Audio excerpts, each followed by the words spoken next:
What's up, everyone? We are here live for NOXTalks once again.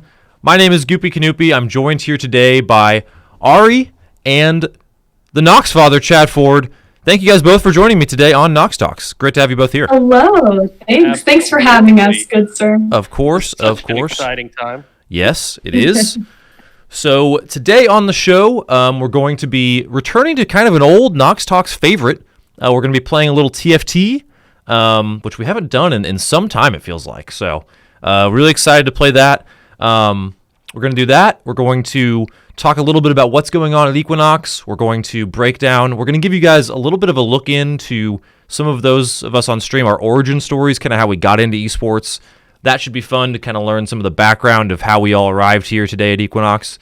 We'll take a short break, and then we're going to just kind of chat. We're going to hat and chang out. No, we're going to chat and hang out and talk about Valorant, First Strike, esports news going on, all that good stuff. So it's going to be a good one. Thank you all for tuning in today to be a part of it. So without further ado, I guess we should just kind of hop right into TFT, eh? That's probably what we should do. Sure. Oh, yeah. Connor, a little birdie told me that there may be some interesting news later in the show. Oh, that's right. Oh, I forgot the spice. Yeah, so what I would suggest is everyone is keep it here until the end of the show. We've got, as clickbaity as that is, we're going to save a little teaser, a little sneak preview, a little snack for the end of the show. So you're going to want to stick around for that. We're big on spices and stuff, Spices, cuisine. Yeah, the flavorful, the richness. Yep. Delicatessens at its finest. Delicatessens? Is that the word you just used? What does that word even mean? That's a pretty good... It's like delectable, Delectable is edible, gorgeous. It's a pretty beautiful. Powerful word, Chad. Yeah. Wow. I was searching the thesaurus before we got on stream today just so I could sound intelligent. Sometimes that's 90% of an interview right there. It's just using big words that nobody else knows. Yeah, I mean you've succeeded to me, so I'm impressed. So, yeah. Chat, if audio is terrible, let me know. As always, if the stream looks bad, don't tell me. Just keep it to yourself and only say nice things. Keep it to yourself. Only say bad things about audio because I can fix that. All right. Chat, also, if you have a comp you want me to play or a champion you want me to use, I'm always here for the people. And I'll do whatever you say. So, but I won't because I'm a winner. No, so. Ariel's gonna play duelist because that's her kind of her vibe. They got buffed. They got buffed. Oh, I feel really? like we should have a challenge stream to where Connor only plays with, champions that are picked from the chat, and the goal is to beat Ariel every single time. I think that's a great idea. Me, though. That might be a second game activity. Yeah, or if it's okay. So how many champions are there? Oh, in TFT. Oh, God, in League? So not every champion is used in TFT. Okay. But, in League, there's, I think we're up to 150 now. Yeah, and in TFT, though, I think they have about 50. Yeah, that's what Warstock's saying. Okay. I agree. So I feel like we should do, a best-of-7 series or something like that, or even maybe a best-of-5. Best-of-7 may take way too long. That would take hours, several, maybe even a day. What? Come on. I mean, each game lasts about 45 minutes. Yeah. So a best of 5 would theoretically take 3.5 hours. Yeah, that's too long. Roughly. It's a pretty intense series. Oh my god. That's a lot of TFT. I get it, but I mean, our team's playing 4 and 5 hours at a time. Why can't you guys suck it up? Why can't we do it? Great question. I thought this was your passion. It is indeed a passion. It is indeed a passion. Is it a labor of love, Ari? Is that what it is? No. Also, we have some questions in chat. Nick Nasty asks, "Is Scott gonna eat a hot wing or what?" That's some insider information, Nick Nasty. So I'm gonna need. We'll see. Let's see. We have. He needs to get one of those cinnamon bears out of his office and eat it live. I know those things are gargantua. Oh my god. Wait, what is it? A cinnamon what? So Scott has gotten into some of the hottest items on Earth. Like he's eaten like what is classified as the hottest chip, tortilla chip, whatnot. And so he ordered like these cinnamon bears that are supposedly the strongest, highest heat score for any type of gummy. And we watched a stream of like this older couple eating it, and they had they qualified it right to where they had to put the gummy bear in their mouth and hold it for like 2.5 minutes. Oh god! And then they only got milk and ice cream afterwards, and it was like an old kind of country couple. Oh, and you just see them like, about the 45. Yeah, it's getting hot. Yeah, it's getting hot. God, I want to see him do it though. That's brutal. And at some point in your age, it's got to be pretty taxing. So. Yeah. Oh, totally. Yeah, you would think you'd just have ulcers popping up left and right. Nick says in chat, Scott has gotten into some of the hottest items on Earth is the quote of the stream. I think that's a pretty good, I think that's a pretty fair statement. So, I like that. Worslock also says merch ? Well, we already released some merch. If you didn't see it, Merch. Can we get that YouTube link pulled up? Dude, I will drop the YouTube link of our merch drop. Please. Yeah, you gotta get Karen on stream here. Yeah, Karen and Bobby Blue Eyes. Blue Eyes. We actually do have 2 guests this week on NOXTalks. That's true. It is Karen and Bobby Blue Eyes. 2 very real people. There it is. Boom. If you're in chat, you click that link as hard as you possibly can, and you enjoy content. Like that is peak content. I don't care who you are or what your preferences are in life. Yep. That's a good video. Yep. And you will enjoy it. Whether you like it or not. Just shove it down the throat. I'm basically forcing you to like this. Yep. That kind of leads into kind of the first thing we want to talk about on stream this week, and that is a thing we're going to start doing each week, calling it What's New at Equinox. Might change the name. It's kind of, vanilla name, but I like it. Sometimes vanilla is a good flavor. Right to the point, Yeah. We're not wasting any time. No. Vanilla. It's the new Noxledge. Noxledge? Man, That one was The thesaurus is you're reaching. thesaurus is a blessing and a curse. Live segments are not my forte. So, anyway, with what's new at Equinox, what's going on in the Nox house, biggest thing we just did was we put out a Animal Crossing merch fashion show. So this was, we love our community, and we're nothing without the people that support us. But our community has been asking a lot for merch, and rightfully so. It's a fair thing to ask for. Good, glad they want it. But we thought we'd play a little practical joke on the community and release our merch just in Animal Crossing. So this is a thing you can do in Animal Crossing. You can go on and you can design clothes, release them, and then you can do a little fashion show. So we took that to kind of the next level. Montana, our video editor, did a great job putting that one together. I had to do the voiceover, so that was that. And yeah, so hope you all enjoyed it. Hope you're not too mad at us. Forgive and forget. Yeah. Well, for them, you can probably expect after the turn of the new year, we'll probably have some merch. We're working with a website right now and working with a manufacturer to try and figure out how to best get the quality stuff that we want in your hands. We don't want just any day run-of-the-mill stuff. Absolutely. We don't want a cold 100% cotton blend T-shirt. Like, come on. Yeah. These are gamers, right? We're Equinox. They need things. Yeah. Come on. They need things. Couldn't agree more. That is exactly the thing that I needed right there. Yeah, and that's new stuff at Equinox. What else we got up there, Connor? Let's see. What else we got going on at Equinox? So, another thing we've got going, Nick may have alluded to what might be somewhat of a teaser in chat. We've got some really cool new shows and other things kind of brewing in the mix content-wise, since we're on the subject of content.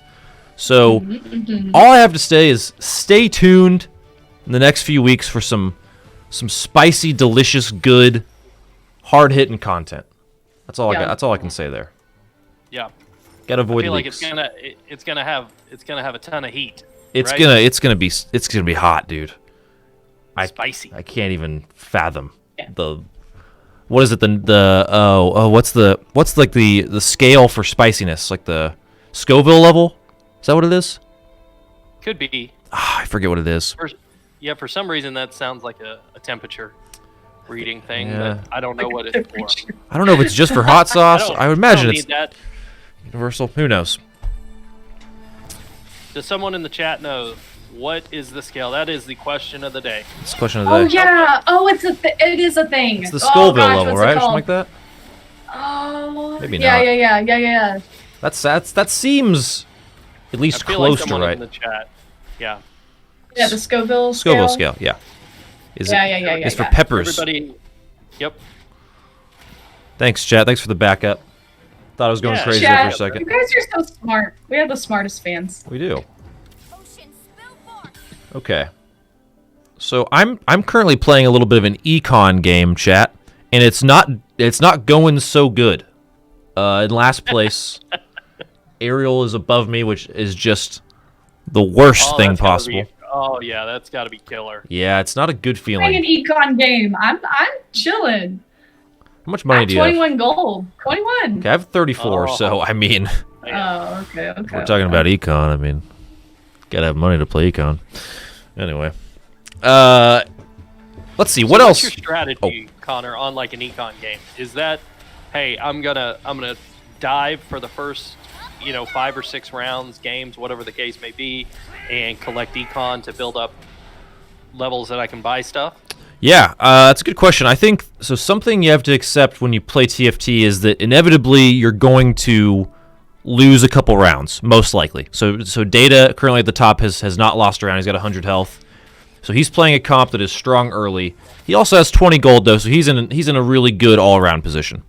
But he had some RNG on his side. Yeah, well, yeah, he did just lose. So, at some point in this game, you are going to lose rounds. So, kind of how you can think about it is being most strategic about how you want to do so. So, the best way to lose rounds is to lose several in a row because of this thing I'm going to highlight on the screen right now, the streak meter, loss streak or win streak.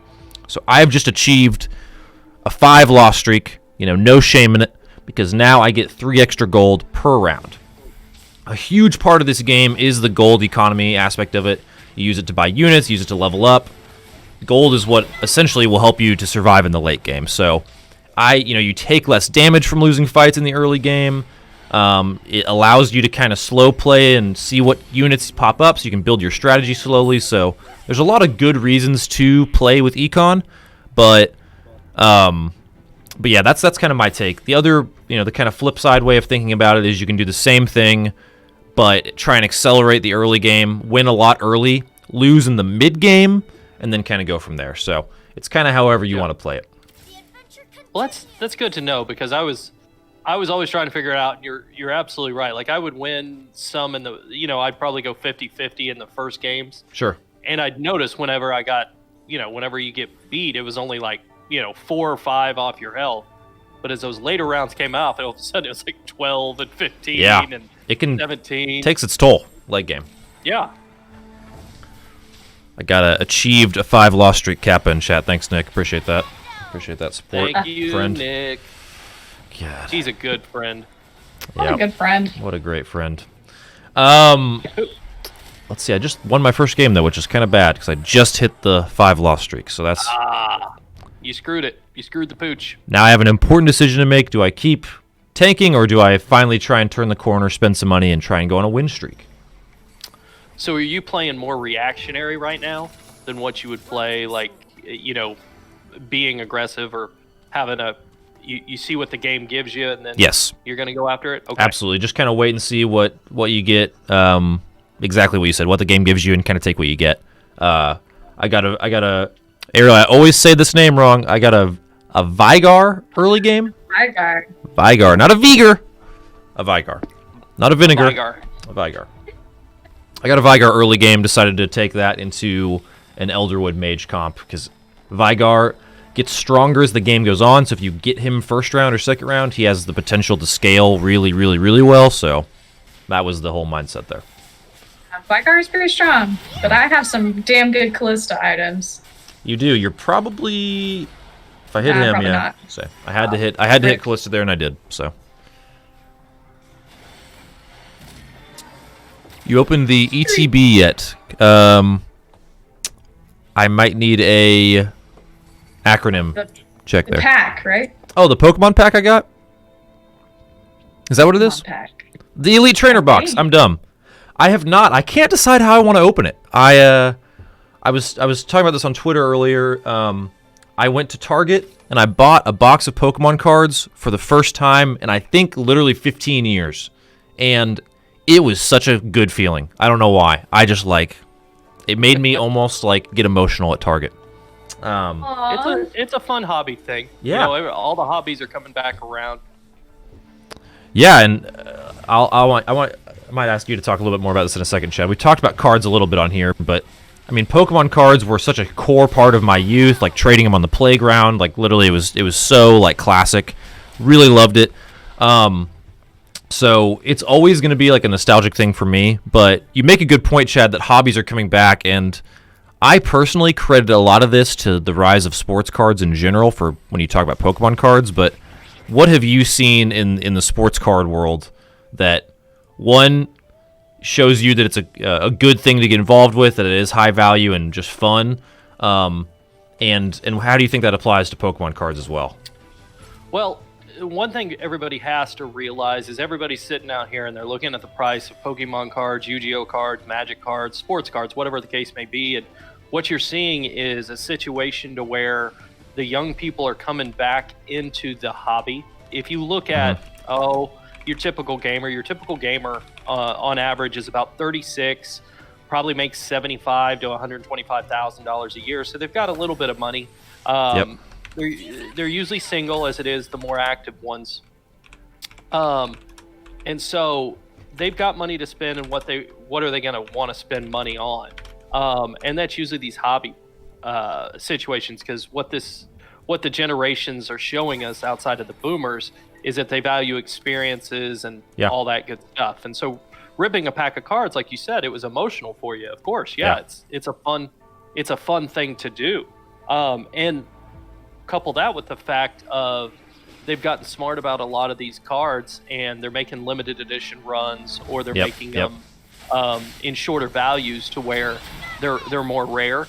And it's almost like think about an art collection from basically the 1800s. I mean, obviously they didn't have baseball cards and Pokemon cards and things like that, but if you bought a typical artist proof that was, say, hey, he is only doing 50 of those, well, that's more valuable than if you have no idea how many prints were made of that particular product. So it's fun and it's exciting. I'm glad Pokemon's kind of got up in there. It's Pokemon, Magic, Yu-Gi-Oh.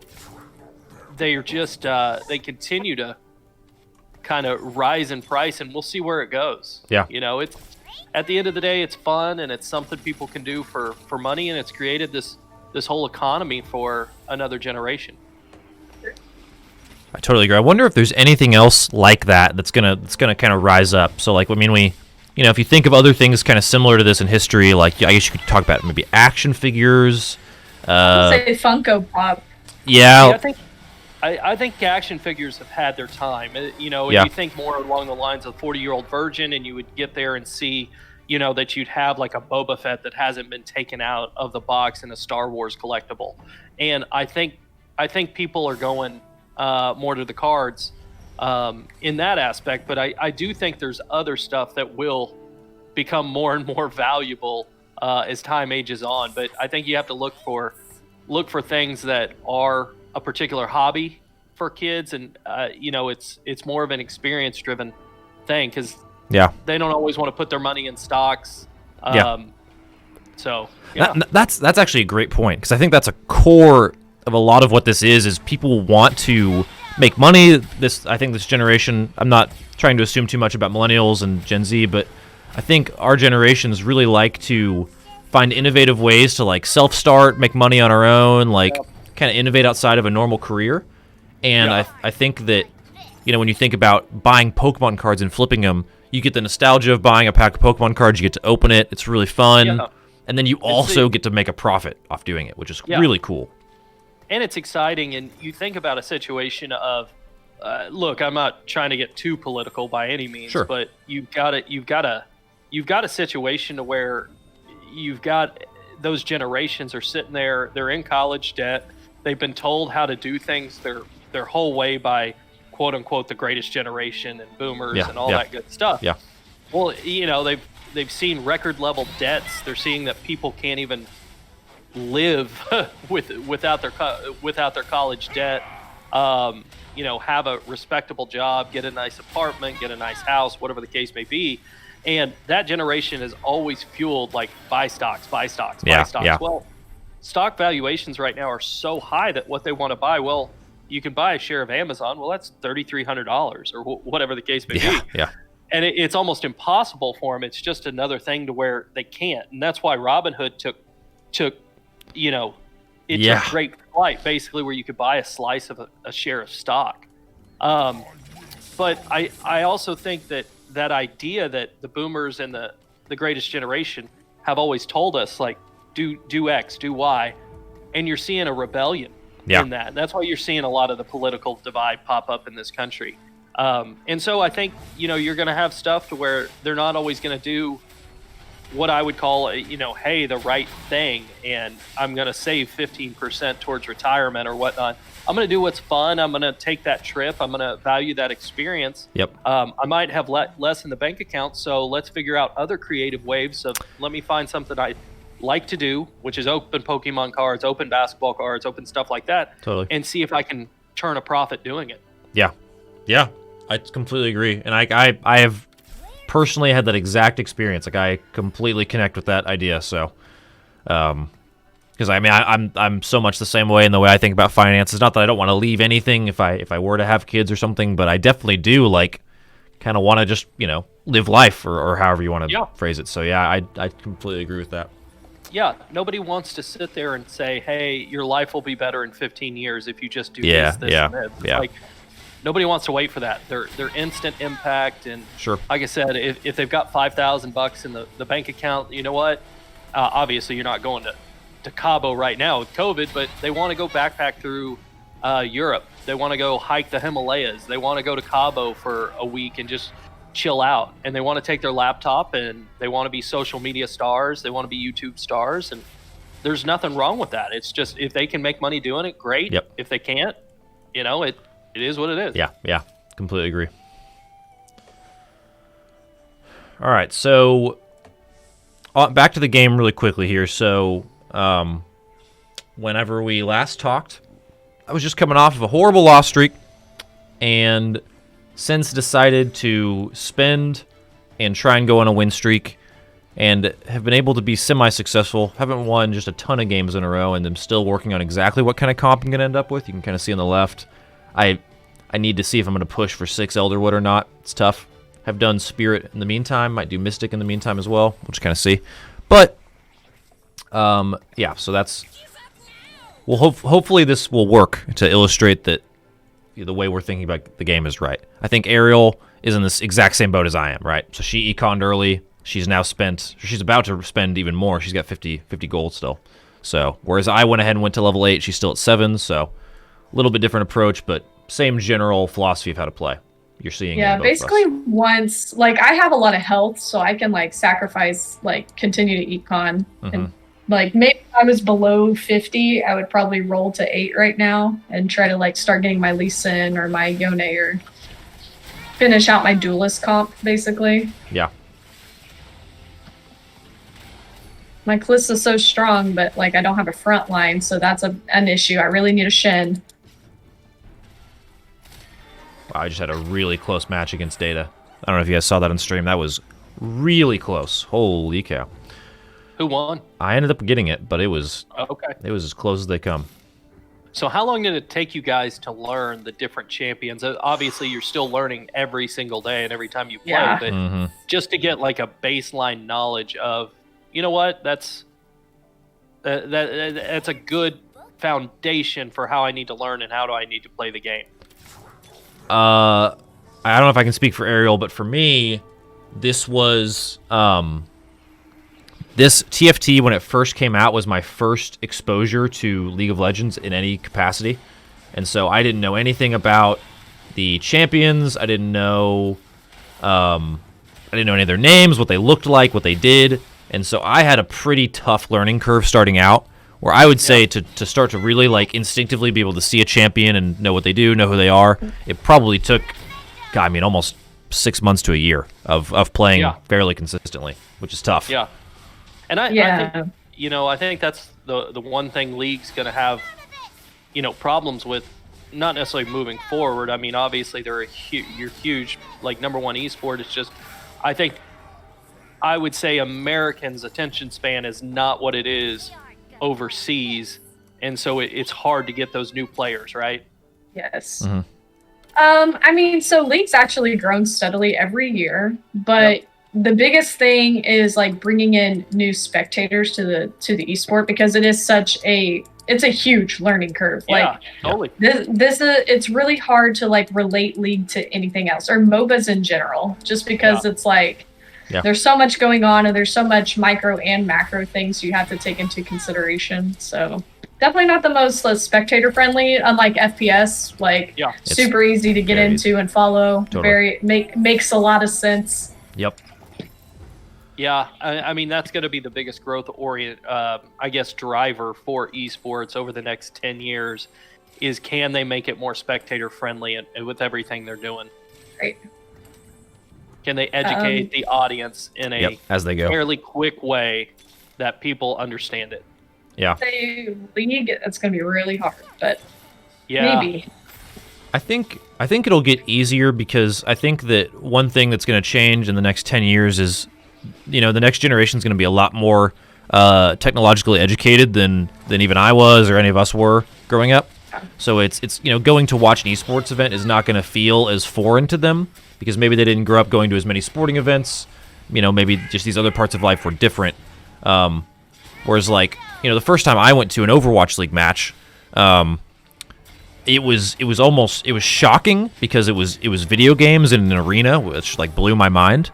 But it also, like, I had just enough background that it felt normal still. So I think that even that little bit of confusion or hesitancy that I felt will be gone for the next, people who are being born now, or next generation.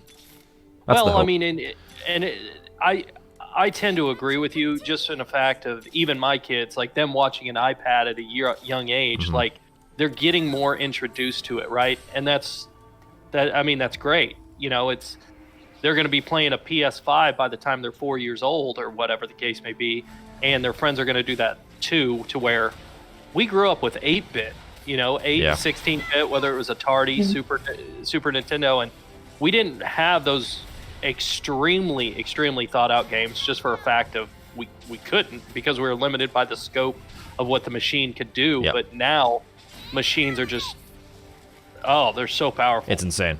Yeah, completely agree. Yeah, DXN is in chat, makes a great point. Hello, DXN. What's up? He's here. Yeah, they all have their favorite pros. In-game leader. Yeah, I actually love the point you make, DXN. So DXN says Fortnite was super big among all the younger audience too, and they have their favorite pros too, started following esports from there. So this is a key difference too, is the next generation had esports growing up, not just video games. So like, sure, I played my N64 all the time, but I couldn't go on and watch the Mario Kart Grand Finals in Shanghai or something, or in LA. And they're connected, right? Like he makes a great point of, look, you can go watch somebody else play the game, to where realistically, 15 years ago you were limited by your neighborhood. Yeah. Right? Yeah. And so now all of a sudden you're getting more access to talent and level. It's almost like AAU teams.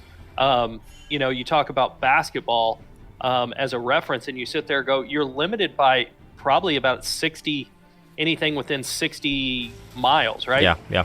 Just a circular 60 mile, because that's who you can play. Now, if you want to move and you want to, hey, the competition's better in Texas or it's better in California. Yeah, those options exist. Those options exist, but you don't have to do that in esports.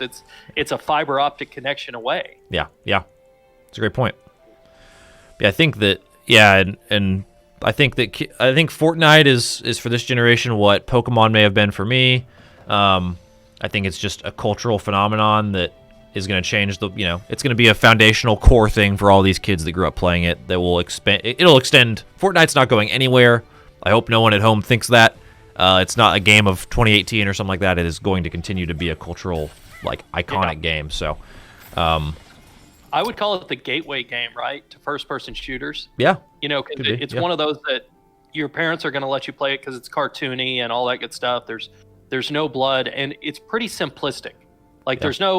There's not a whole lot of strategy. It's just survive, or get kills. And so I think just getting the basic mechanics of this game will go a long way to helping players get into the Valorants, get into the Overwatches, get into the Call of Duties and such games of that nature. Yeah. Yeah, Daring Nickel also makes a good point. Growing up with streamers also changes this. Gaming isn't just the solo activity it used to be and hasn't been for at least a decade. Another really good point, Xbox. It's a social experiment, yeah. Yeah, Xbox Live came out when I was in high school. I was too poor to afford it, so gaming for me was solo until I got to college and started paying for it myself. And then that whole definition of gaming blew up for me, and it became a thing where I just stayed home and played with my friends because we could play online, and that became a very normal thing from college on. So that's going to be, again, standardized from really young age now with Fortnite and other games like it to continue on. So there's so many looming, I touched the mic there, so many looming paradigm shifts with gaming and the way people are going to consume it and how it's going to become more a part of culture that I think is very exciting, but it's going to be just so different than what we know. So it'll be really, really fun to watch. Excited to be a part of all that here at Equinox, obviously. That's going to be really cool to see how we can fit into that. Man, chat, you're making some great points. I just want to keep reading these messages. Jeez. Y'all are so smart.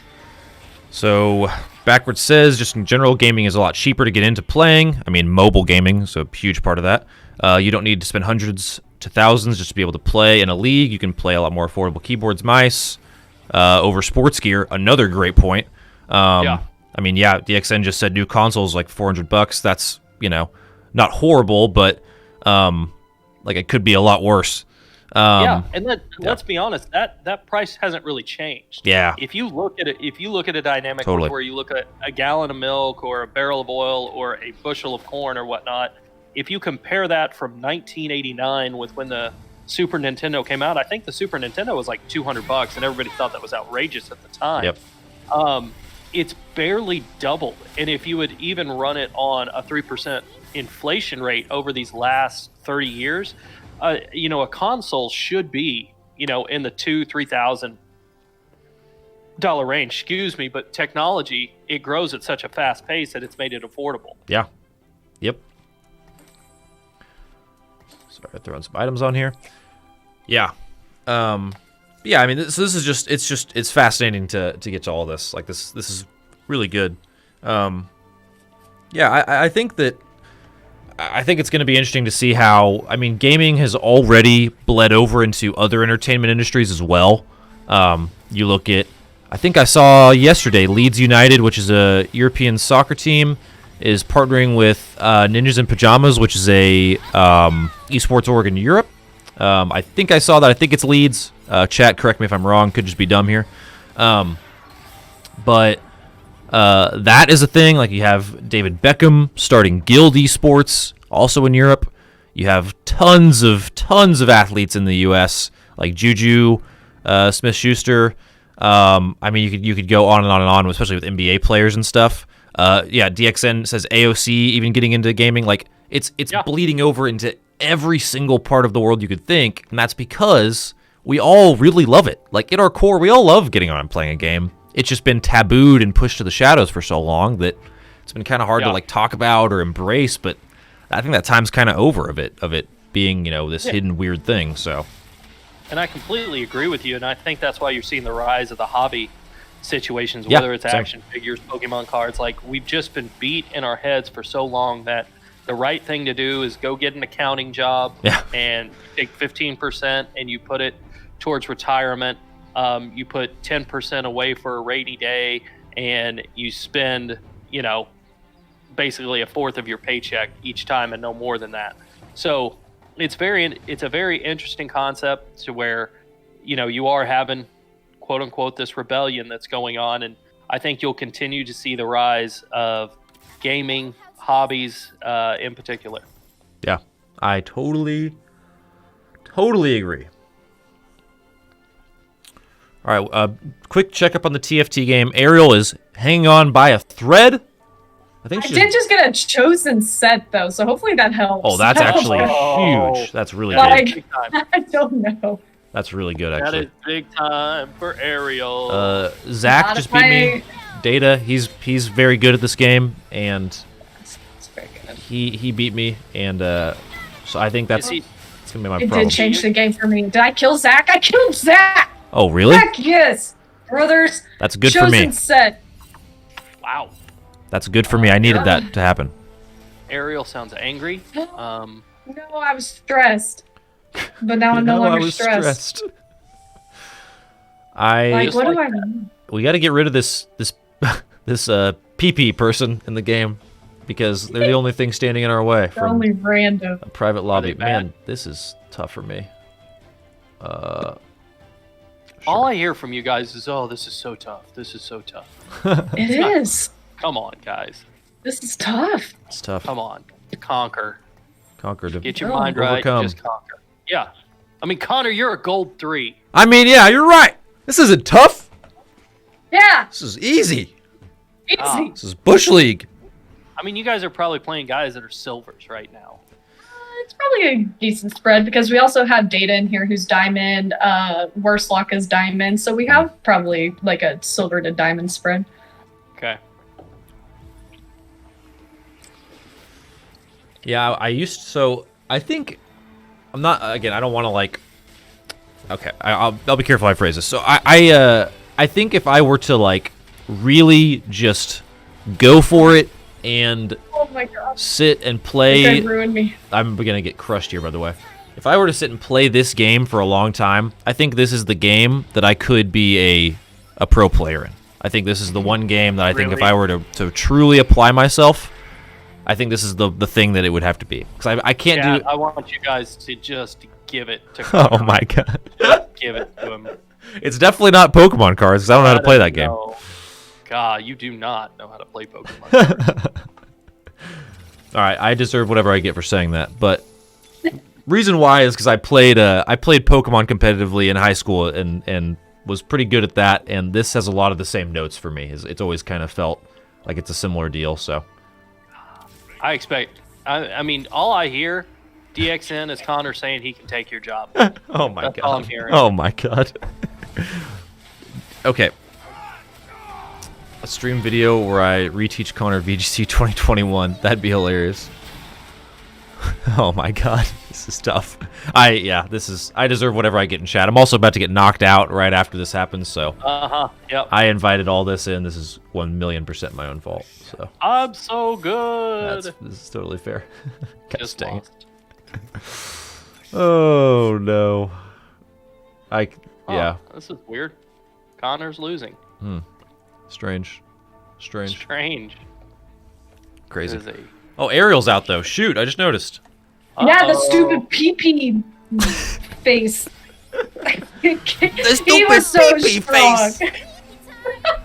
I didn't know what to call it. Hey, PP beat me too really bad. PP's good. He's so good. Why? PP Unchained right now. He really is. His freaking... You guys just need to 3-star Jax, so the stupid chosen Zed with all the items. It just murdered me. Freaking PP. Okay, I don't know what I'm looking for here. Not getting it, whatever. DXN and Rasaka want to join us for a TFT game. Oh, hey-oh. Look at you guys. Making out like bandits, getting Kelly and DXN on the... We can also, if DXN, if you and Kelly want to get in chat, we can do some maneuvering to make that happen. If you'd like to talk to the people. If you don't, totally fine. We'll also just play a game with you. Let me know. We can make a Discord thingamajig work. Discord. Oh, am I gonna win against Worstlock? He has a level 4. I can't kill it. Moonlight. Oh my just god, keep that's shielding yourself. But you got 100 stacks on your death blade. Woo! Maybe. We might draw, and I think I get knocked out. Got her, I got him! Woo! Oh man. Oh, Nice. Oh my god. Augie. it's me and PP Godley. Is it PP Godley or PP Godilly? That's I think of Dilly. that's for the scholars to debate for years and years. Okay, I don't know what to do. I think I've maxed out my potential here. I'm gonna switch those two around. He did beat me last time. I thought you could be a pro. You're right. Ben, what the heck, dude? You're right. Yeah, DXN. If you hear any EU First Strike updates, throw them in chat. We're gonna talk about that at the top of the hour, though. Maybe a little bit after that, going into the noon to 1 o'clock hour Central Time. We're gonna talk about EU First Strike because there was an early upset brewing. Well, I just got destroyed. Literally unkillable. Wow. Okay. Nothing wrong with silver, right, chat? Right? Better than Oh my god. Okay.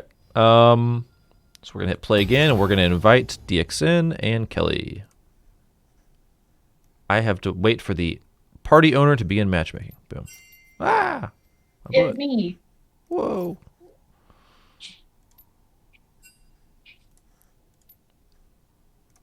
Boom.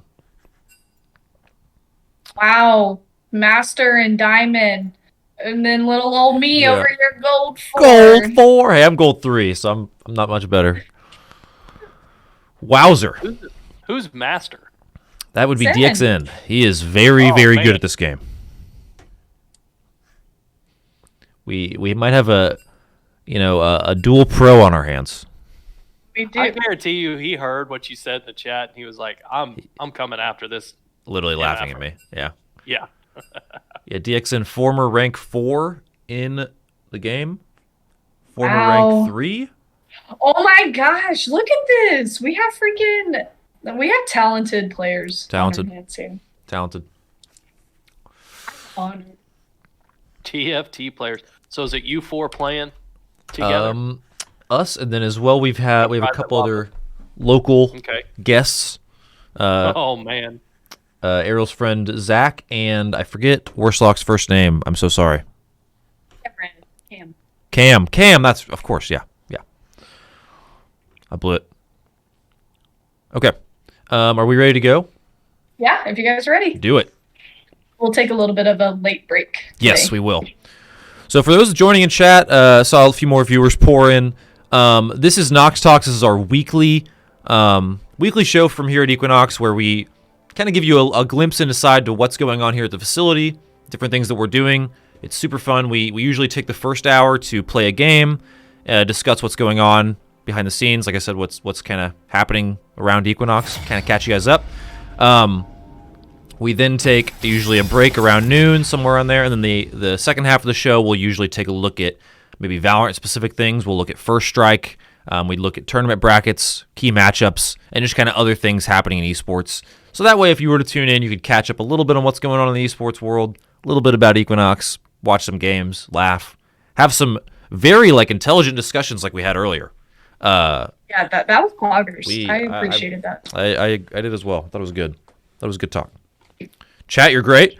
Chat, I'm gonna shamelessly say that we have hit affiliate on Twitch. It's pretty amazing. We're in the process of getting some sub badges and all those kind of fun things made. But if you want to get ahead of the curve and subscribe, I think you can do that. So The price isn't gonna get any cheaper. this is it. Any Prime Gaming subs in the chat, or Amazon, or Twitch Prime, whatever you want to call it. They switched to Prime Gaming. It's Prime Gaming. They switched to Prime Gaming. Ugh. Any Prime gamers in the chat? Any Prime gamers? I'm a Prime gamer. How about you? I'm a Prime gamer. I mean, only the coolest.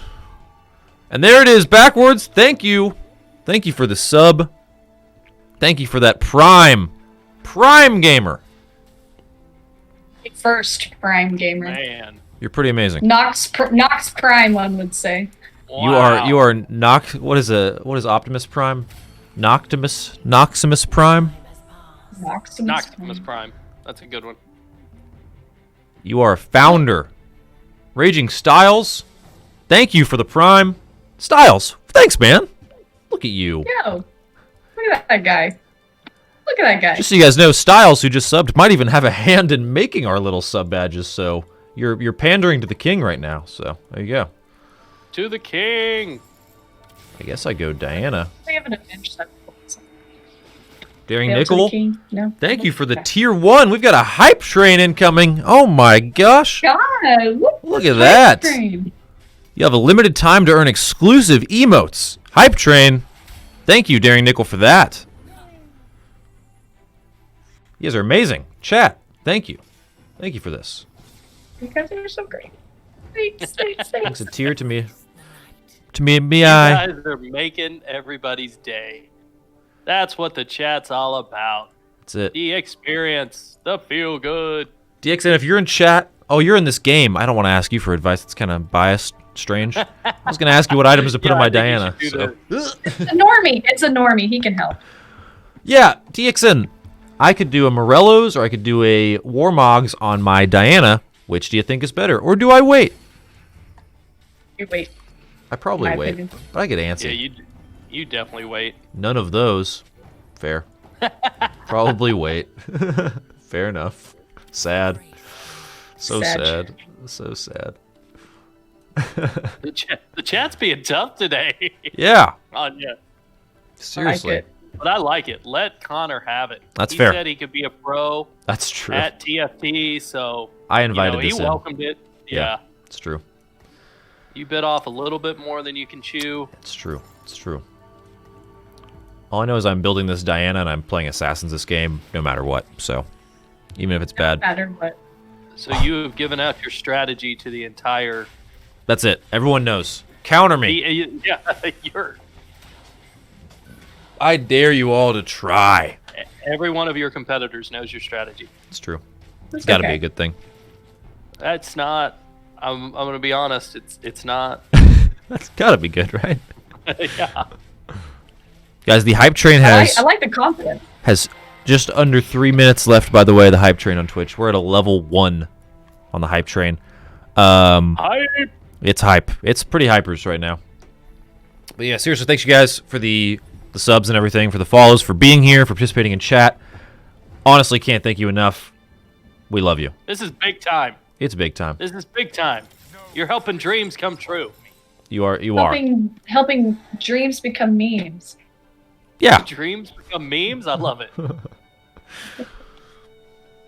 All right, so one thing we wanted to go into this game, we started the new game now, time to switch up the conversation a little bit, is, you know, something we might call, we won't do this reoccurring because you can only really tell a story once until you just get to repeating yourself, but we want to kind of go through some of the origin stories for those of us on stream. We might, you know, redo this segment when we have people on, like if a player were to join, like if DXN were in chat, we could ask him this question. If Scott were in chat, we could ask him, etc., etc. But for the time being, I thought it'd be fun if we went through, you know, kind of Ariel, Chad, and myself, kind of our. Oh wow, we had a gifted tier 1 sub, by the way. Thank you, Ari. That was you. Thank you. Yeah, it was a random gift. It was random. And it went to DXN? Oh my gosh, pandering. Pandering. No, that's cool. Kind of funny. That's really funny, actually. Anyway, where I was going is we thought we'd go through and kind of share our origin story. Not like life origin story. It's a little too deep for this pool. But just how we got into esports. And yeah, I mean, like maybe our first esports experience, our favorite esports event. These could all get kind of looped into this. So, Ariel, you're the one gifting subs, so I'll let you kind of start it off. Go, Ariel, go. Okay, so for me, like I grew up kind of being a gamer, just like low key though, because I was also an athlete and it wasn't cool to play video games at the time. So like I was like a basketball player first and foremost, and then I was like a closet gamer, like in the background. But like I didn't even get into my first esport until 2015, I think. So I went through high school and I played MMOs. Like MMOs were like my big thing. And then really didn't even get into any competitive gaming until 2015 when I found League. And I was, like every person starting out in League of Legends, you're terrible, right? Sure, yeah. And then I hit platinum my first year though. I peaked really hard. Like I shot up and now I have never passed platinum. But I just remember going to this community meetup here in Oklahoma for League of Legends fans. And I was like, okay, sure, why not? This will probably be fun, right? Yeah, yeah. And I show up and all these people are wearing jerseys. They're got snacks and stuff. It was legit. Felt like I was at a Super Bowl party. Snacks. I was oh. But I know it's I'm just kidding. It's cool. It's really cool. No, snacks are required. Fair. But I was just I was so surprised. It was a culture shock for me a little bit. Yeah.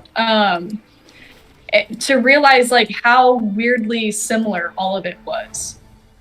So after that, it was I'm pretty sure it was TSM versus Cloud9 in the LCS spring finals or something. And everyone at the watch party was wearing a TSM jersey.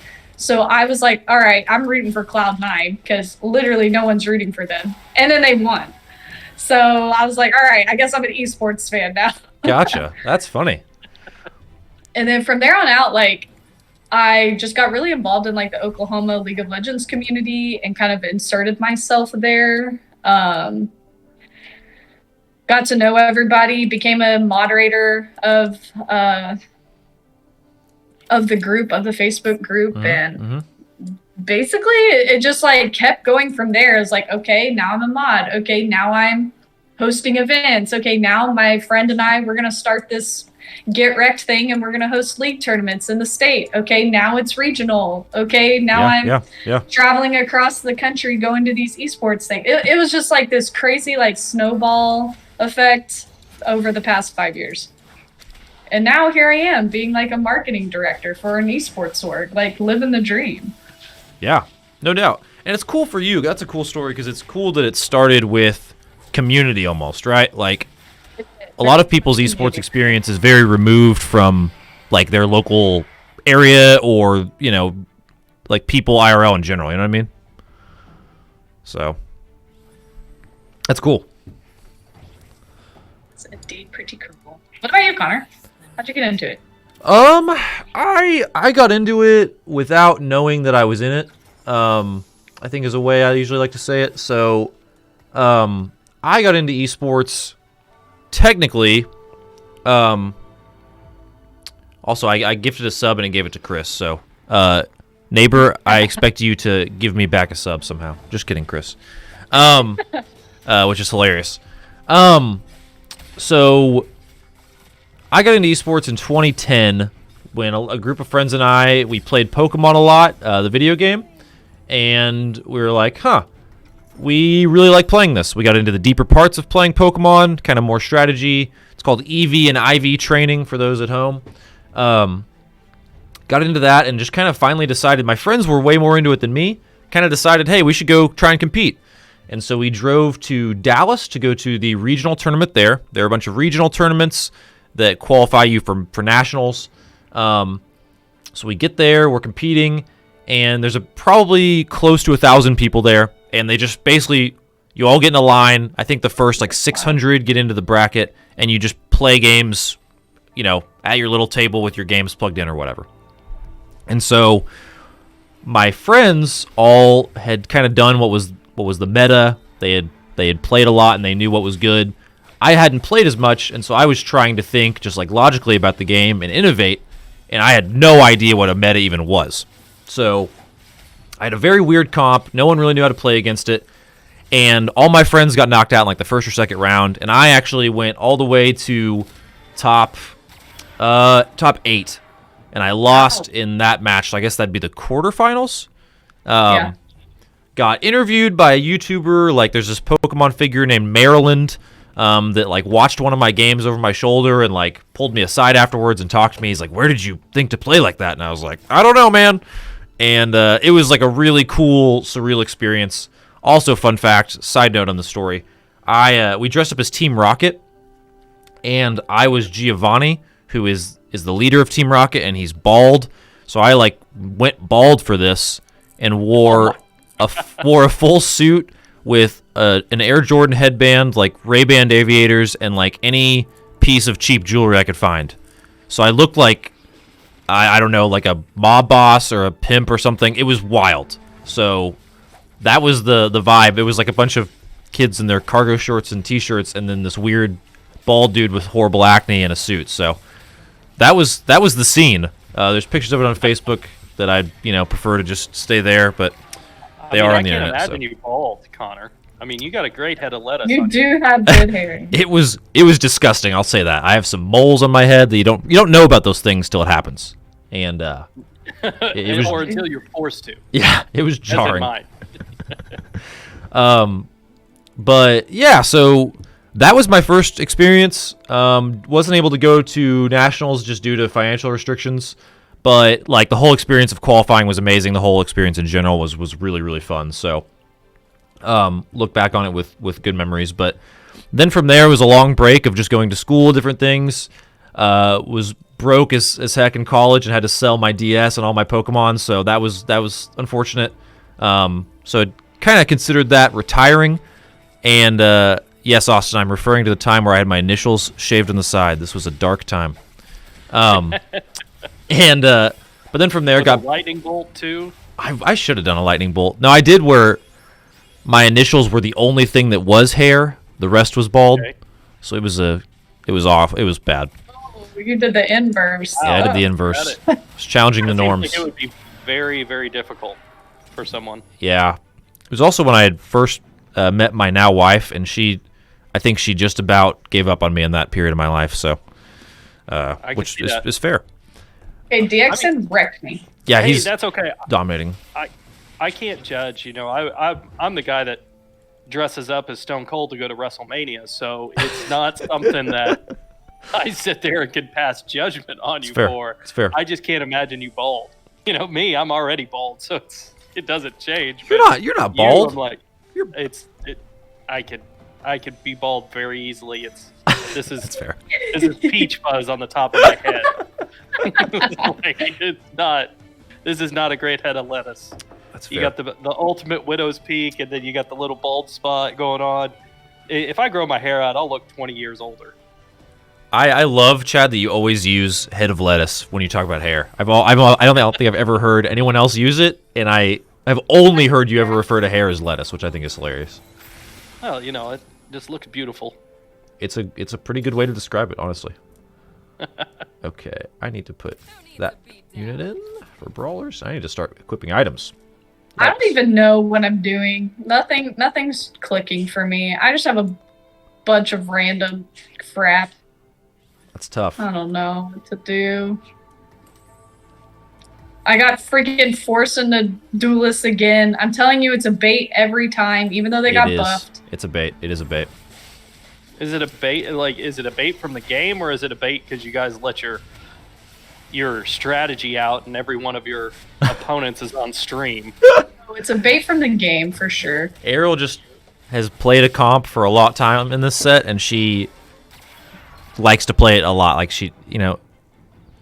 Ariel. Well, then I transitioned out of duelist to only Talon, and literally I would just find Talon all the time, not even meaning to really, but yeah.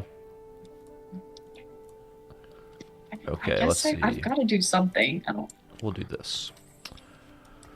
So anyway, just to round out my story, ended up getting back into esports in graduate school. I was really unhappy with what I was studying. It just didn't feel fulfilling. It's a lot of notes of what we talked about earlier and what you were bringing up, Chad.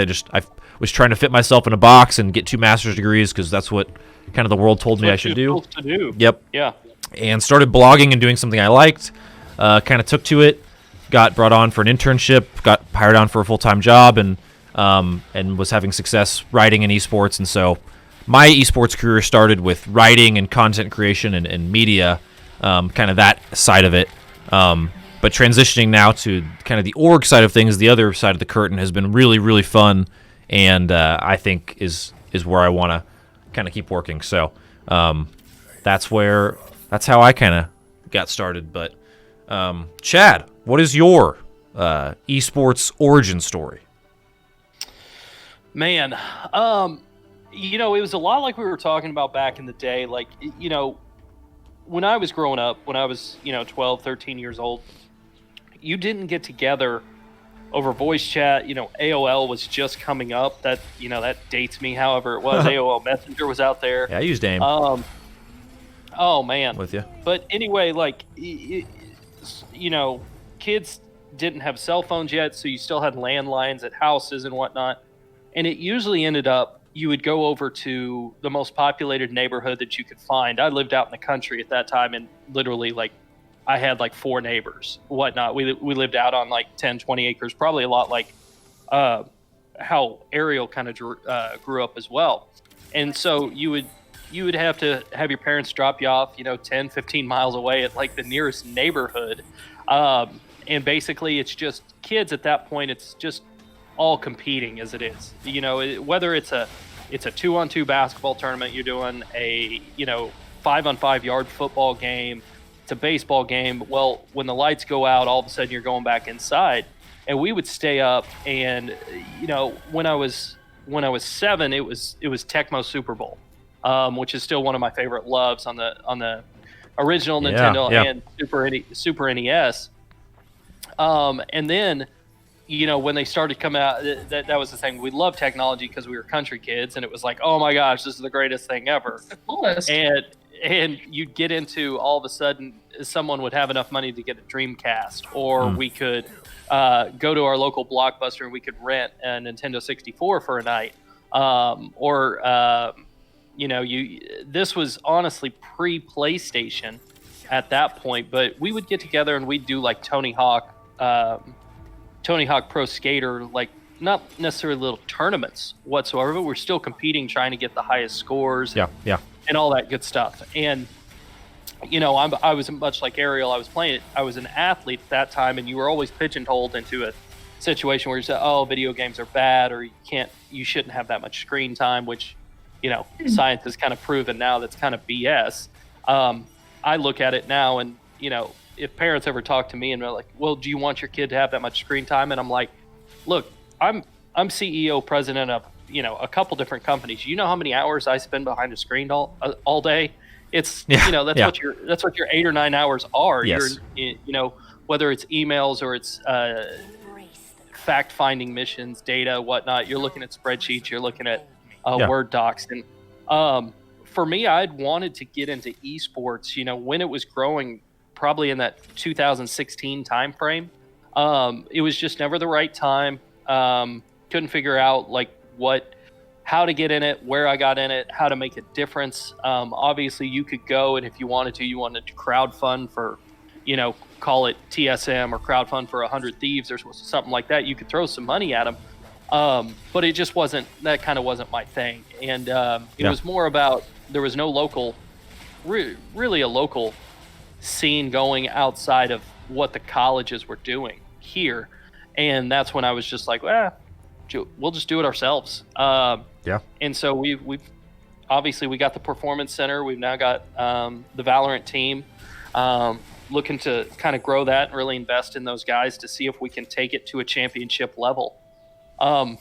We've got some other things going on behind the scenes that you guys know about. Some of our listeners may not fully know about, but it's really about growing it from a 1 year to a 3 year to a 5 year time frame. And you put a lot of money into it the first couple of years, and hopefully by the 3rd, 4th, 5th year, it starts to pay off, and we grow this into something cool. And Equinox is a nationally known brand. Yeah, I love it. Do you either of you have like a, not like a moment that you really like pin as like the time that you realized esports was kind of where you wanted to go, but do you have something like that, either of you? Like a moment where maybe it just finally, like, you were like, yep, this is it? I think, honestly, I needed kind kind of the urging of my wife to do that. Oh yeah.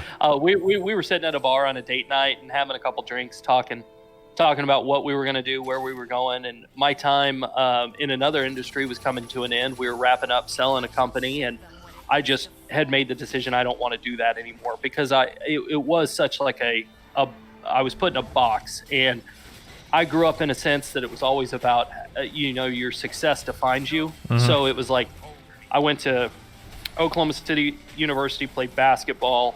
I was a triple major in economics, accounting, and finance. I'd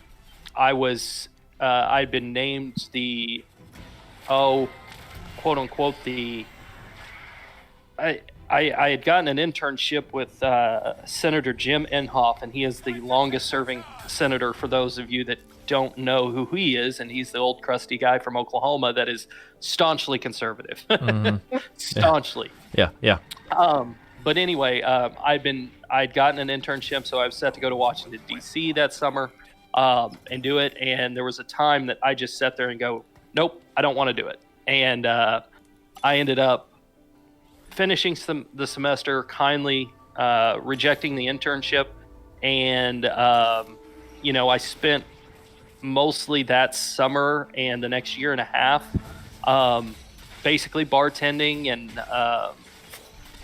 flying Vegas, playing in high-end poker games and poker tournaments, and from there realized that the poker lifestyle was just, it wasn't that it wasn't all cracked up to be. It was just a grind. Yeah, sounds like it. Like, it's a lot of it is the same thing with video game athletes and esports athletes. Is sometimes it's not all as glamorous as you think, and it could be 13-hour sessions that there's no guarantee that you're going to get anything out of it, so to speak. Yeah. And so ended up going back to school, getting my degree as fast as I could. So I went back to OU, got a finance degree, got a job, and it was, I don't know, the experience of going off and doing what I wanted to do, the bartending and playing poker, it didn't turn out kind of the way I want, to where it was hey, I was making money and I was living free the way I wanted to. So went back and started doing the structured thing, got a job, then started a business at 27. That business did really well, and then started another business at 30. That business did really well, and started another one at 33, 34, and that one did okay. It wasn't as great, but finally got to a point that I just sat there and said, I don't want to do it anymore. And the wife just finally sits there and goes like, you've talked about this esports thing since 2016, like either put up or shut up. Like either put it to bed or don't, and if you want to go do it right. So that's cool. We're here. That's really cool, actually. Like, that's, yeah. Well, respect to your wife for getting here. I guess we have her to thank. At least in part. Like, that's awesome. Wife and the kiddos, Don't ever have kids, chat. I'm just kidding. I love kids. I love mine. I've basically got 3 under 3, and it's like it is a lot. Challenging. It is a lot of work. How's the TFT game going? I just got crushed by DXN. Literally, I'm barely surviving. The giant panda just crushed me under his fist. So we're trying to. Is he a chonky panda? He is as chonky as they come. I'm trying to figure out how I'm going to pivot. Otherwise, I'm probably going out early this game. Same. Turns out telling everyone the strat early on was maybe not the play. You live and you learn. Okay. Yeah, I'm same. I'm down here, 10 health. Got some random comp just thrown together. I guess it's enlightened duelist, kind of divine. I don't know. I just threw it together. I took what I was given. Well, you two, I'm gonna bid adieu to you guys and the chat. Chat, I love you. You guys have a wonderful day. Yay! Thanks for all the subs. Absolutely, or not me. I mean, yeah. No, it's like chat. Yeah. Not Chad. Chat. But we'll holler it next time. Great NOXTalks, and Connor and Ariel will pull you through till the top of the hour. Yeah. Thanks for sharing the story, Chad. And we'll see you next time on the show. Okay. See you guys. Cool. Bye. Peace. And I get knocked out right as he leaves. Same. God. Well, that's good timing, I guess. That's helpful. Yep, it was so bad. Yikes. It was so bad. Man. I just wasn't rolling anything. Yeah. Well, Chad, I hope you treasured the experience of getting to hear the real story of how Equinox came to be. I mean, that's about as behind the curtain as you can get with the details of where Chad's coming from. Chad, for those again that don't know in chat, the NoxFather is the president of the org, is kind of the heart and the origin behind the org. So really cool to be able to hear from him. And I believe his wife's name is Jess. So we have Jess to thank for a lot of this. Yeah. So, Jess, that was awesome. Thanks for telling him to put up or shut up. We appreciate it here. Everyone who works here really appreciates it. So I just exited the game on accident. That was a foolish move. So I know. So I may not be able to watch the conclusion of that with chat. That's unfortunate. But we will get updates on who won that one. I think spoilers. I think DXN's probably gonna win. It's looking like it. It looks. Yeah. I don't even had he dropped a game yet? No, not when he played me. He's running. Looks like cultists. If I look at his board, some cultists, some shade. No, cultists and Yone basically. So. Oh, okay. Yeah, it looked strong with some shade in there. Maybe I don't know. But yeah. So. I think what we do here is I think we go ahead and take our break now, just because Ariel and I are eliminated. We are the two on the call, so we could sit and watch everyone else win, but we will update on their scores of that game. I'm sure you're all hanging on the edge of your seats to find out who won. Yes. So we'll update you. But Ariel, what do you say we take a break and come back in a couple minutes? Let's do it. Let's do it. We'll be right back, chat. Don't go anywhere. Tell your friends to hop in while we're going to the banyo and getting hydrated. So we'll be right back.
What's up, everyone? We're back.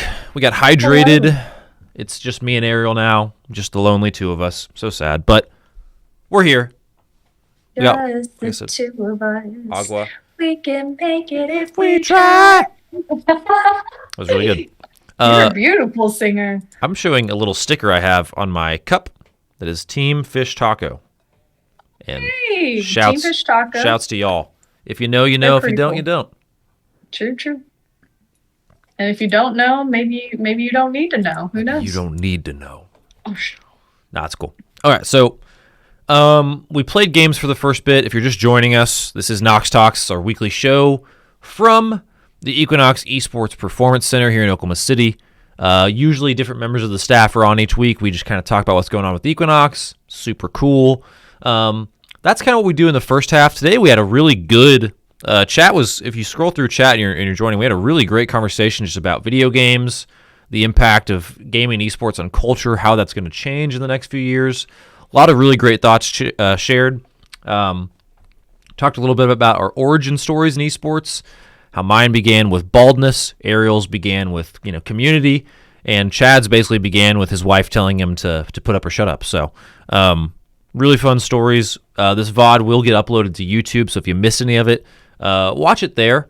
You can watch it on Twitch, but VODs are just better on YouTube. You know what I mean? They just hit different. So definitely watch it there. We'll get it uploaded as soon as we can. YouTube upload times are notoriously just long as all hell. So, yeah. But we're going to transition away from all that now to a part of the show where we usually kind of try and look ahead, news that's coming up. And so we're going to do that. So the first thing we're going to do is a new segment we're going to start doing each week. And this is basically called Connor and Ariel's Esports Highlights of the Week. Either things that happened last week in all of esports, things that are about to happen that are crazy and we have to talk about, just each of our kind of personal highlights. Again, this isn't just restricted to things related to Equinox or Valorant. This could be about anything. So, Ariel, I'll let you kind of lead off if you've got something. What is your esports highlight of the week? Okay, so I have a couple, and of course, knowing me, they're going to come from the League of Legends scene, as that is my main game and specialty. So number one, I think the biggest thing for North America is that Doublelift retired. But it wasn't just Doublelift retiring. Like, at first, that's what we thought it was. We're like, okay, Doublelift, he's been in the scene since the beginning. Like, it's about time. Like, and on a side note of that, like, we're seeing a lot of the quote unquote old guard of League of Legends starting to transition out of the scene a little bit. There's a little bit more drama behind it than we all thought originally. There are some rumors that Doublelift wasn't quite happy with, the way TSM was negotiating for his support. He didn't want certain players in the role. So instead of accepting whatever the company, whoever they chose to go with as their support, Doublelift just decided to retire.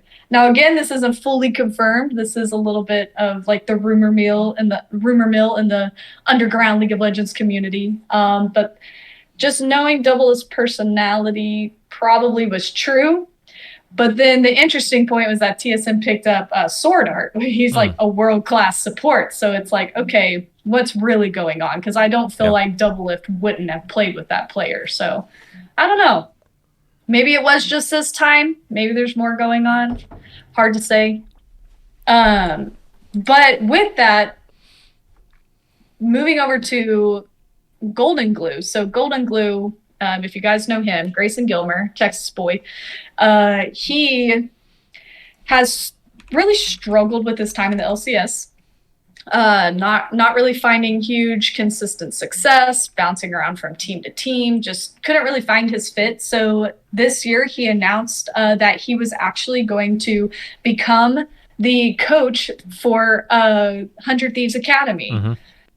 Now, while that in itself isn't like huge news, I think more the implications that we're seeing players, professional esports players transitioning into the coaching role in League of Legends.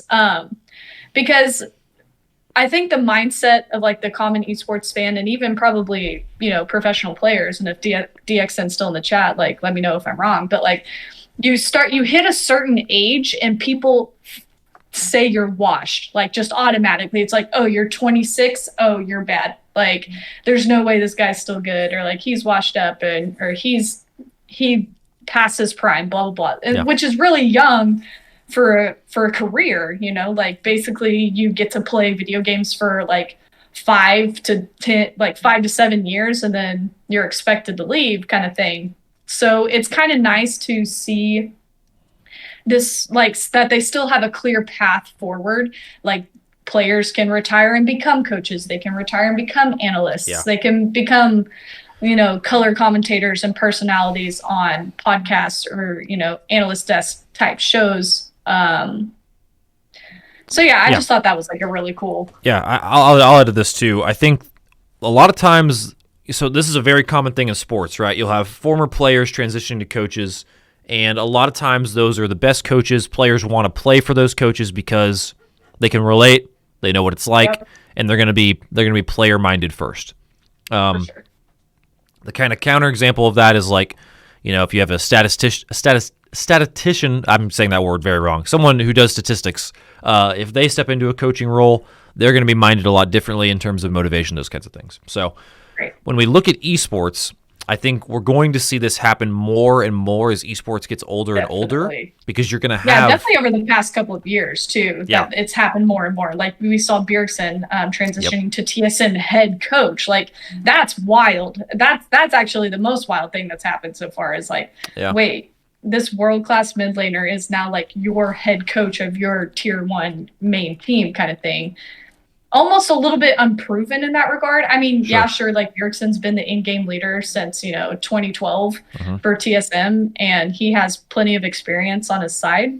It's just, I don't know. I feel like it's good. Don't get me wrong. I'm glad like players are having like a path forward. It's just interesting that he would like jump straight to that head coach tier 1 role.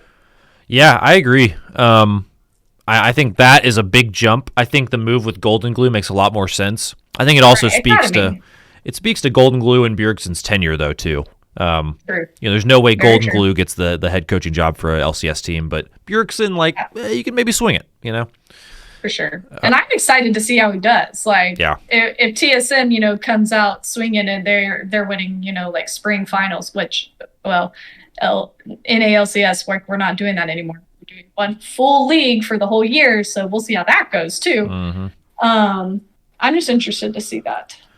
I'm looking forward to it. And I think that I really like the point you make just about players transitioning to coaches in esports. I think that in every game, as the game gets older, so I think it's going to happen a lot in League of Legends right now, because League of Legends is about 10 years old. Esport has aged really well. If Overwatch League, CDL, Valorant all stand the test of time, you're going to see former players become some of the best coaches, the best broadcast talent, those kinds of things. I have an example of this that I'm going to talk about here in a second as well, but I think that when you look at Overwatch League, Jake has transitioned to broadcast talent. Someone like Cool Matt has transitioned to a coaching role with the Outlaws. That kind of stuff is going to continue to happen with those hallmark players in games. So it happens in CS. It's happened in CSGO for a long time. It's going to start happening in League right now. Give other leagues a couple of years, and it will continue to happen there as well. So, and I'm glad for that, because I feel like the most like common example or like common transition that these pro players go to is they just become content creators on Twitch, which in its own right, great. Like, if you're pulling the numbers, you get to ride on your notoriety a little bit. And continue to be relevant and contribute to the scene.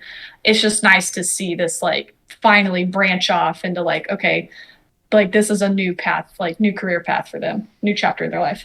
Totally.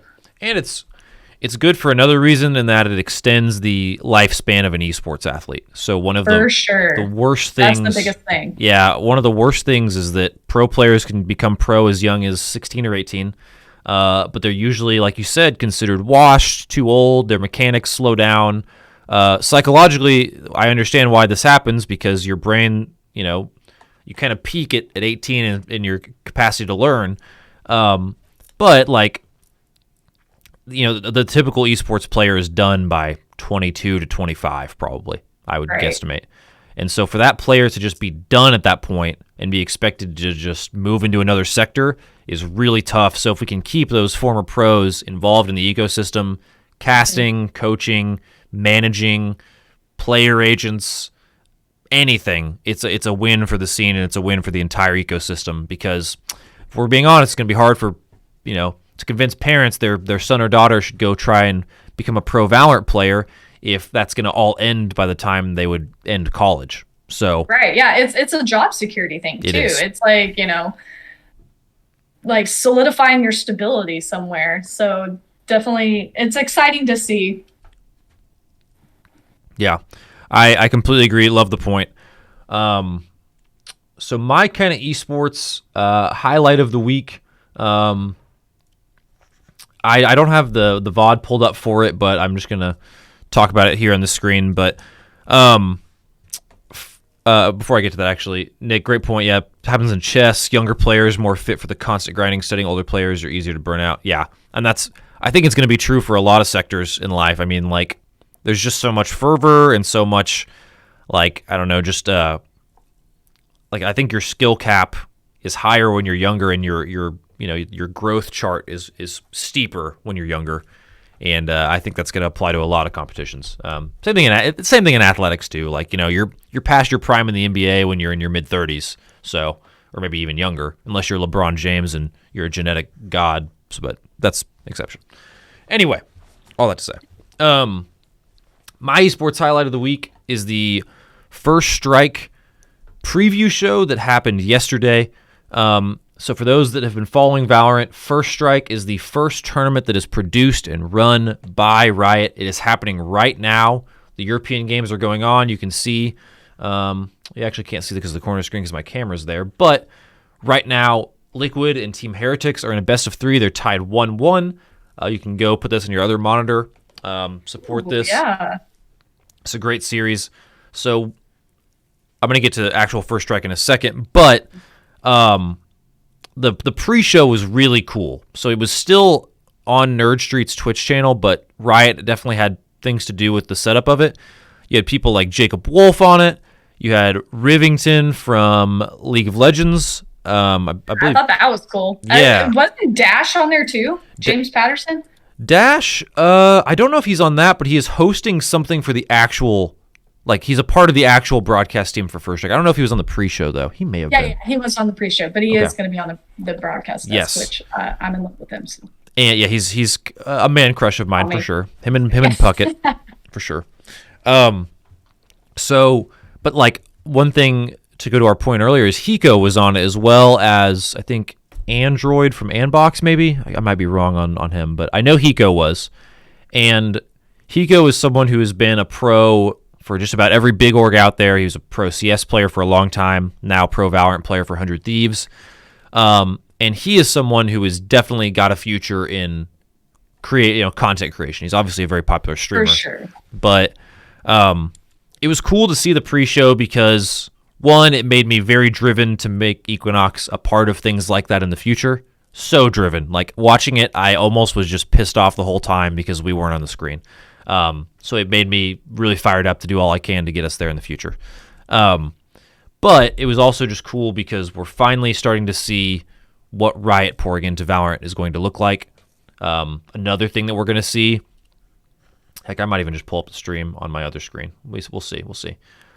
There's a lot of UI changes that are going on. Ooh, let's look. Oh, they're at a break right now. They're at a desk. Well, you can watch this on screen chat. Stream in a stream. Pretty exciting. Yeah, they've got a cool little setup, though. That's awesome. It looks like they're in the LCS studio or something. Maybe the LEC. Yeah, it's the LEC actually. studio. Yeah, you're right. The LEC studio. Yep. Aw. That's cool. Well, Riot owns both makes games, sense, so it makes sense. Mm-hmm. But this is a cool glimpse into the future, and there aren't many esports that are starting right now that I'm like, man, this could be a world-defying esport, and I think Valorant is one of them. I'm obviously biased. We are an org that owns a Valorant team, but even seeing just this quick production value, the production value that was poured into the pre-show, the UI changes that are coming, the changes they've announced for 2021, some things we're hearing about 2022 potentially. Like there's a lot of really cool things going on in this esports. So that's a really long-winded way of saying my highlight for the week is just the production and all of the assets going into First Strike. So extremely excited about it. Really cool to see where it goes. Same. I think it's cool to like see the growth of like a new esport, because obviously like when I came into the scene, like League of Legends has been around for a while. Like yeah, it's grown since then, but like now I'm here like actually experiencing like the very beginnings of a new esport. So. Yeah, it's fascinating, and it's cool to do so as an adult too. Like not just as a fan, but as someone in the scene working. So that's really cool. Like even now you can see it on stream. Like they have this cool. They're going to use free cams a lot more. I think free cam in Valorant is going to have a lot of potential and that's what makes it like Overwatch. Like free cams are a very necessary part of Overwatch. I'm excited for the viewing experiences to cross over a little bit. So, okay. So, let's talk about just other upcoming news. I'm going to throw this tweet on the screen. So I'll let you talk about this a little bit, Ariel. So SmashGG has been acquired by Microsoft. Do you want to give a little background as to what SmashGG is and what this might mean? Sure, yeah. Okay, so Smash.gg is probably the biggest website for like hosting and running just live tournaments, mainly Super Smash, I mean, from the name, but that's what it started out as, but it's grown to, Fortnite, Rocket League, other games like that. Yeah. But it was like a free resource. Like it was just like a group of people saying like, hey, we're doing this. It was such a community driven platform at first, like when it first started. So yeah, and I think we're going to see this a lot. I think we took a step back when, ESPN dissolved their department, their esports department. But I feel like otherwise, we're going to see big corporations like Microsoft and et cetera start acquiring these like smaller but like extremely community friendly pieces of software or content and start utilizing that to propel their brand forward too in the esports scene. So it is an acquisition. So like everyone who works at Smash.gg, they're still around. Everyone's still doing the same exact thing. It's just going to, have that Microsoft powered support behind it now. Yeah. The important, and I think the hope for everyone here is that this doesn't just become either one over like corporate-y, right. And two, that they don't start charging, that this continues to be a free resource program, and that it gets all the good things of Microsoft without any of the bad of being owned by a large company. So, right. So far that, I mean, and from the interview, they did say like, we're operating the same. Nothing has changed. Just Microsoft is here to help. So that's it is the beginning of the acquisition. So we may see something different here 3, 6 months, a year down the road. Yeah. But I think it also, like, a point to that is esports fans kind of rebelling against the like traditional business corporate model mindset, even though that's like what is gonna help the scene develop. Because I mean, we need money. Like everything needs money to run. I've seen this. We can't stay grassroots, small, $5 prize entry fees like forever. We can't do that. We'll die. The industry will die. Yep, I completely agree, and I think it's almost, I think it's just this resistance to compromise what we think esports should be. Like we have this kind of new pure thing right now in esports. It's still very, very new, and people by and large just don't want to give that up and don't want to see it become something they are afraid it will become. But I think you have to have growth, you have to have growing pains, and larger corporations are going to have to come in. The goal should not to be to prevent those things from happening. It should be to make sure that those processes are held to the right standard, and that we advance. Right. Yeah, we advance the way we want to. So that's powered by people and gamers that are actually passionate about the thing. Because I think that's the biggest thing. So before I came here to Equinox, I worked in higher education. So I've been in the collegiate scene for the past 5 years. Like that's where most of my experience is. And I will say, like, one of the most disgusting, annoying things that like I experienced, like, and I was just a staff member and I was a volunteer esports advisor for a local university here in Oklahoma. The biggest thing that I saw and like that I absolutely hated were people and hands trying to dip into the esports pot that literally had no idea what they were doing. They just saw, the monetary potential in that. And so I totally get it as an esports fan and as like an quote unquote e-athlete, if people even use that term anymore. Like that was like I did rebel against that. I was like, no, I don't want you in my community. I'm like I actively like gate kept people like that. Yeah. So, but when it's done right, when you have people who are like put in a position of power, who like are passionate about the scene, who know about the scene, who care about the scene, and are willing to learn more about the scene, then it's done right and it develops. It still develops in a grassroots way, but there's the sponsorship behind it. There's the monetary like strength behind it. There's brand power behind it. So it can be done right. But I understand both sides because I've seen both sides. Yeah, totally. Just because we're running short on time, I do want to go ahead and transition us to talk about First Strike just a little bit. I feel like I'd be remiss if we skipped over it. We have to. So this is it. So right now, like I said, EU's is going on. We have I feel like I think Japan's was happening at a little bit earlier in the night, or in the day rather. I think the Philippines were the first ones to go live. So First Strike is happening in multiple regions, just so you do know it's not just NA and EU and Korea and China. There are other regions that have First Strike events. They might not be as big, but again, this is regional for every region that exists within Valorant Esports. So something to keep in mind. Let's see. Do we have a bracket for EU? Let me pull that up. Surely we do. There we go. Okay. So it looks like that is a horrible full screen bracket. Okay.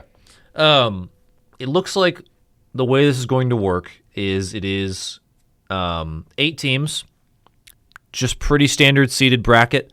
Best of 3s for quarterfinals. I don't know if they go to best of 5 in semis or just the finals. Something chat might know. But yeah, so for EU, I mean, you have some names that people know, but not as many names as you would think. So you have Liquid, G2, and Fun Plus Phoenix. I know Team Heretics is a team that is very good in Valorant, but like them, Orgless, V, Purple Cobras, and Nolpenki, like those are teams that frankly are just not big orgs. So that is the biggest difference between the European scene right now, and I'm going to go over and highlight the North American scene. So that is the biggest difference between essentially North American and European Valorant right now is North America. All of the big orgs have jumped in and are ready and are already at the table. Right. I think we're waiting on Europe to get there. I think that will happen, especially as we look to coming into next year. I would anticipate Europe is going to fill up with Valorant talent, unless the game just isn't taking off there and CS is still a little bit supreme.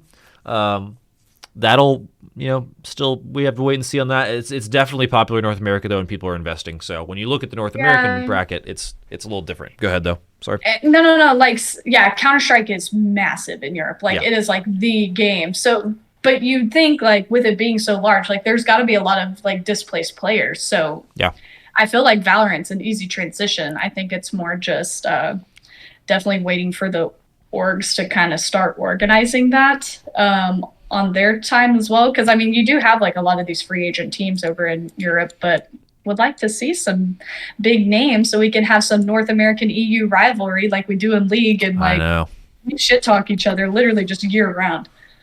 Yeah, and once we get to next year, so they have unveiled the kind of format for next year where we're going to have challengers, which are called minors, masters, which you could call those majors. There's going to be 3 masters tournaments in a year. Those are all going to be regional. Then you'll pull the best from all the aggregated. All 3 of those masters will go up the pyramid to what's called champions. You can think of this as worlds for League of Legends. So that's going to pit the top 16 teams in the world together. I think it's 3 or 4 coming from NA, 3 or 4 coming from EU, Korea, China, all the other regions. Brazil's got a big scene. They'll all get to face off. That is going to be next year around this time. So that's when we'll get to start a lot of these really cool international storylines that I'm very excited about for what you just mentioned, Ariel. Like, I'm ready for the NA scene to start hating on the EU scene. I love it. It's great. Yep.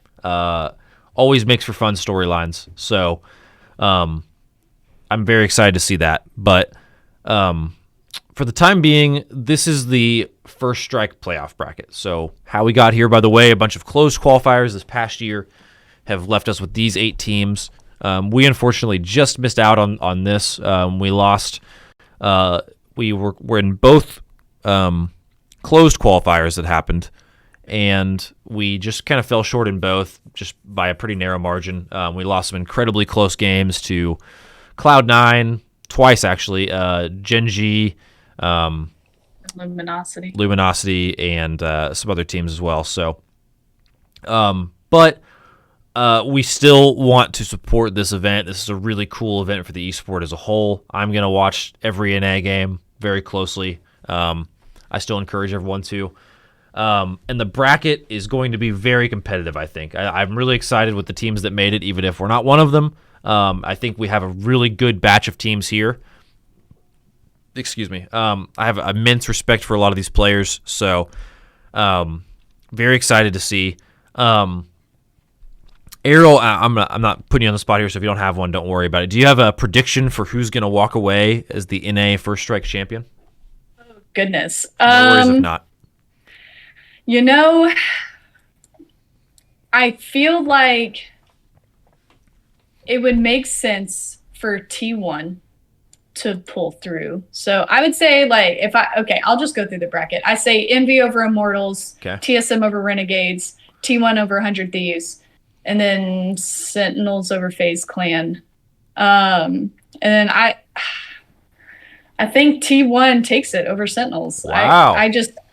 So I will say I'm a little bit biased because Skadoodle is on T1, and he was my favorite CS player. Yeah. And like, I was there for when like Cloud9 won the 2018 major. It was the first time North America, like, it was wild. So I was there for it. Totally. And like, so he was one of my favorite players. And like, I followed him back when, you know, the skin cheating scandal in CSGO back in like, oh gosh, what was that? 2013, 2014. So followed him his whole career. So I think T1 takes Sentinels. I think, TSM takes Envy, and then I think it'll be a really close TSM T1. By one. Like, I think it'll be so close. And you think T1 takes it? I think T1 takes it. All right, we've got the official prediction here. Real quick, DXN is in chat, says Envy versus Sentinels finals. That's what a lot of people on that pre-show analyst desk were predicting as well. That's I think those teams are both very strong. I'm always for the underdog story. So. Hey, I love it. I'll kind of walk through what I think of each game really quickly. Envy has been strong. Okay, very early Envy was not strong. Since retooling a little bit and adding a couple players, very consistently strong. I think Envy is a powerhouse in this tournament. I love the Immortals team, though. I think the way they formed that team with Goomba and Packington kind of at the helm has been really smart, very intelligent.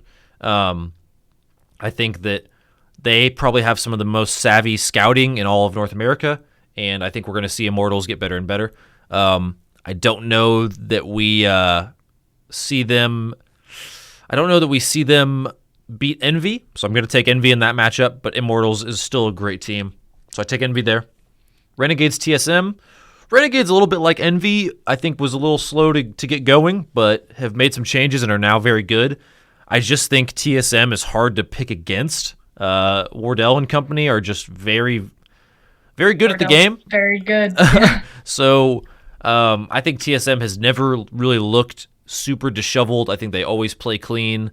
I think Renegades is a little bit more streaky. I think TSM win that one. Jumping down, 100 Thieves is another team that has gotten much better recently. A lot of these teams are hitting their strides at a good time. I think T1 is an interesting team because they mentioned this on the pre-show as well. T1 either plays insane or they just don't. So I think Hiko said it depends on what T1 shows up versus how that game is going to go. He's like, if they don't show up, we're going to stomp them. If they do, that might be a tough game.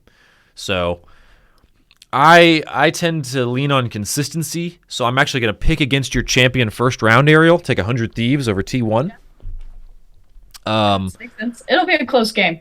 Yeah, I think so too. And then I give Sentinels the nod over FaZe. FaZe is playing a lot better, but Sentinels just too good. I also take Sentinels over 100 Thieves.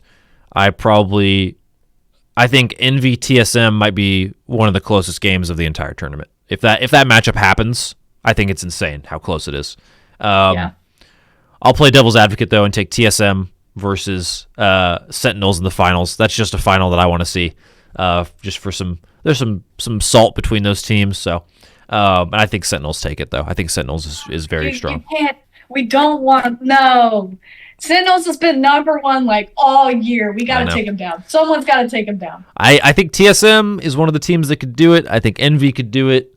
I think, I don't know. You don't have faith in T. Maybe. Probably not. Maybe. Look, T1 has players that are insane on that roster. Actually, not. And like Spider, I think is a player that's going to get a lot better. Yes. So we'll just have to see. But that's my pred. I think Sentinels over TSM is going to be my pick. So definitely excited to tune in for it, though. No doubt. Okay. That's First Strike. Watch it. That's First Strike. Soak it in. It's great. Only happens once. First Strike ever. Yep. You're here for it. You're on the ground level. Yep. So chat, enjoy it while it's here. Yeah, you wrote it in chat, Ariel. What about that leak, though? Yo, what about the leak? Is there a leak? The leak? Are there leaks? I think are there leaks in the chat? Okay, so listen. We tweeted something. I'm on the Equinox Twitter account right now. We tweeted two things recently that are very, very sus. Equinox being sus lately. Here's the first one. Newest addition to Equinox Esports is coming. It's got a little X with a date. That date is tomorrow, by the way. Exciting. And then a little smash ball down here in the corner. What could that mean? Then we hop up here, and we've clarified for you that yes, the smash ball does exist. Look at those colors. Look at the colors. They're so pretty and vibrant, and it's like almost like an arcade kind of color, like almost like retro 80s or something weird. Super retro looking. Huh. Like it's almost like if Smash were happening in an arcade, that's like the logo I might see. Yeah, something like that. Huh. Well, but still present in the now. Yeah. Huh. Well, that's weird. Anyway, we'll see. It's probably nothing. Who knows? I don't know anything about it. I mean, we'll just have to see what happens. I don't know. Maybe tomorrow we'll find out something. I don't know. Who knows? Cool. Well, sorry if that wasn't the leak you were looking for. These are what is the Star Wars thing? Like we're not the droids you're looking for, or this is not the leak you're looking for. This is not the leak you're looking for. Maybe it is, maybe it isn't. Anyway, it's been a great show. What a show it's been. I just want to thank everyone for tuning into NOXTalks. It's our weekly show at Equinox where we play games, chat about esports. If you guys have any suggestions, things you might want to see on the show, topics even you want us to cover, we have an email address that is designated for all of your questions. That's going to be info@equinox.team. That is info@equinox.team. I feel like I'm on an infomercial right now saying the phone number. Discord. You can always Discord us. Yeah, totally. Community Discord. It can be that chill. So definitely reach out. Let us know if you need anything. And finally, we're going to give you each our parting words of wisdom here from Equinox. Ariel, what do you want to say to the people at home? All right, chat. Thank y'all. Thanks for all the subs today. We did just hit affiliate, so we're super excited about that. Emotes coming soon. Just thanks for hanging out with us. And, make sure you tell someone you love them today. And stay safe out there. Such a great message. All right, everyone. My sign-off is going to be, you guys know our slogan, one of our slogans, one of the many. So, guys, with diet, with exercise, with how you, if you're an athlete, with how you train, if you're an esports athlete, with how you grind the game, with everything that you approach in life, I just want you guys to all try and continue to strive to #be the balance. I think we tilt the scales in one direction over the other too often, and it causes problems for our mental health, our physical health, and our just well-being in general. So try and be the balance as you go through your day and through your week. We will see you all next week, Thursday, 11 a.m. Central. All the other time zones converted to that. Go to Google if you don't know. We'll see you then. Until next time, thank you all for joining us. Thanks to Ariel for co-hosting. Thanks to Chat for all the subs. You all are amazing. We'll see you next week. See you next week.